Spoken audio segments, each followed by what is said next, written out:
പെരിങ്ങോട്ടുകര ശിബായിമുക്ക് കരിപ്പാറ ഭദ്രകാളി വിഷ്ണുമായ വീരഭദ്രസ്വാമി മുത്തപ്പൻ ക്ഷേത്രത്തിൽ വാർഷിക ദിനാഘോഷവും കളമ്പാട്ട് മഹോത്സവവും ആഘോഷിച്ചു. രാവിലെ ഗണപതി ഹവനം, ഉഷപൂജ, നവകം, പഞ്ചഗവ്യം, അഭിഷേകം, വിശേഷാൽ പൂജകൾ, നാഗപൂജ, പാലും നൂറും കൊടുക്കൽ എന്നിവ നടന്നു. തുടർന്ന് താലവാദ്യമേളത്തോടെ ദേവിക്ക് എഴുന്നള്ളിപ്പ് നടന്നു. ഉച്ചയ്ക്ക് അന്നദാനവും ഉണ്ടായിരുന്നു. ഉച്ചതിരിഞ്ഞ് മുത്തപ്പന്മാർക്കും വീരഭദ്രസ്വാമിക്കും കളം, രാത്രി വിഷ്ണുമായ സ്വാമിയുടെ എഴുന്നള്ളിപ്പ്, കളത്തിൽ നൃത്തം, തുടർന്ന് പ്രസാദ വിതരണവും നടന്നു.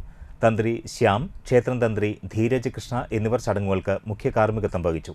ക്ഷേത്ര രക്ഷാധികാരി സുഗതൻ കെ, കരിപ്പാറ പ്രസിഡന്റ് KN ചന്ദ്രൻ, സെക്രട്ടറി KR സുരേന്ദ്രൻ, കരിപ്പാറ സലീഷ് എന്നിവർ നേതൃത്വം നൽകി.